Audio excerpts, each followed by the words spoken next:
Bugun sizlar bilan qumli filtrni yig'ilish jarayonini ko'rib chiqamiz.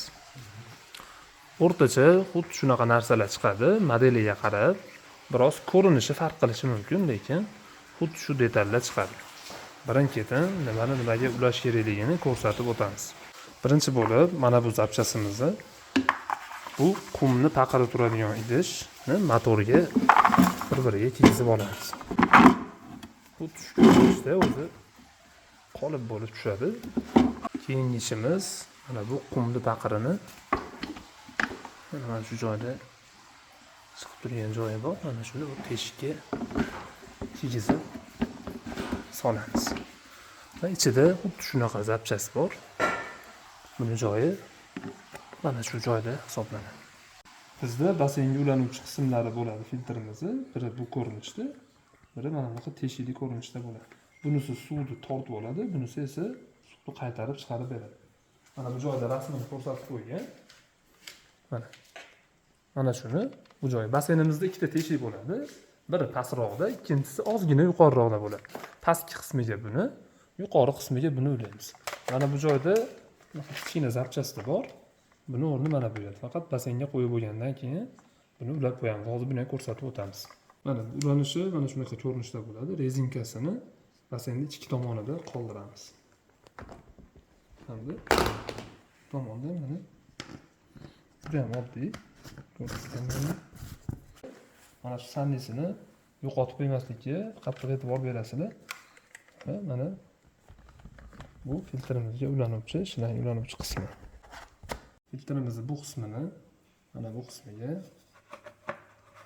beramiz.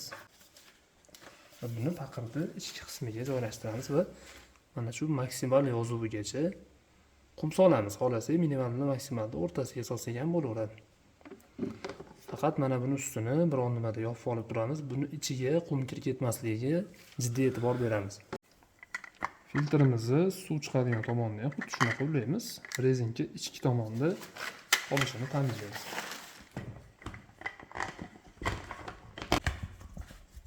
Qismini bunga ulaymiz.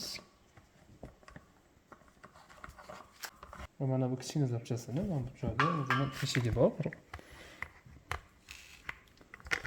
Mana shunga ulab qo'yamiz.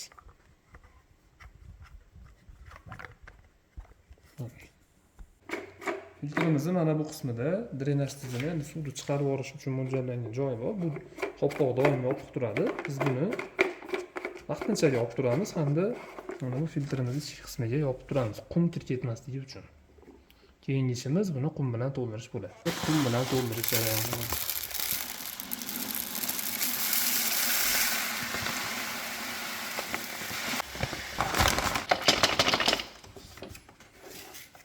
E'tibor bergan bo'lsanglar, mana minimal bilan maksimalni o'rtasiga, ya'ni standartga qumimizni to'ldirdik. Iloji boricha maksimaldan o'tkazib yubormaslikka e'tibor berasizlar. Bu filtr samaradorligini pasaytirib yuboradi. Bundan keyin mana buni olib, o'zini joyiga, ya'ni drenaj sistemasini, mana drain yozuvini joyiga qotirib qo'yamiz. Qumni to'ldirib olganimizdan keyin qopqog'imizni yopamiz. Qopqog'ni mana bu teshigini bunga kiygizamiz. Yaxshilab e'tibor berib. Va filtrimizdagi mana bu joyda in deb yozib qo'ygan bo'ladi. Mana shuni bunga tekis qilib to'g'rilaymiz. Chunki mana bu zapchasimizni ayni shundan bir-biriga ulaymiz. Buni ham sizlarga ko'rsatib o'tamiz.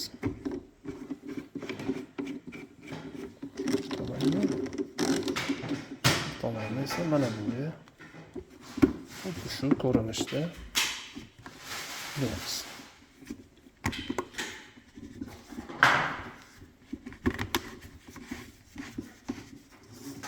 Va zapchasimiz mana bunisini ham bu tomonga qatiramiz.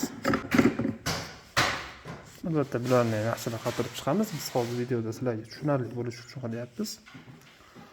Xo'p, so'ng mana bu qopqog'ini ham joyiga kiygizib, o'zini boltlari bilan qatirib qo'yamiz.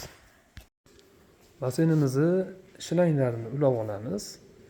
Bu pastki qismdan chiqadigan shilangni basseynning motor qismiga ulanadi. Bu tomon, yuqori tomondan chiqadigan qismini esa Basseynimizni mana bu joyda mana out yozuvi bor. Mana shunga ulaymiz. Ya'ni bu suvni tortib oladi. Bu motordan tortib olgandan keyin filtrni ichiga beradi, qumda tozalanadi va mana bu out yozuvi bilan basseynga qaytib kirib ketadi. Xuddi shu tartibda ulaymiz. Buni ishlashi bo'yicha ham alohida yo'riqnoma tayyorlaganmiz. Buni ko'rib, ishlatish, ichidagi qumni yuvish, umuman keyingi jarayonlar bilan tanishib chiqsalaring bo'ladi.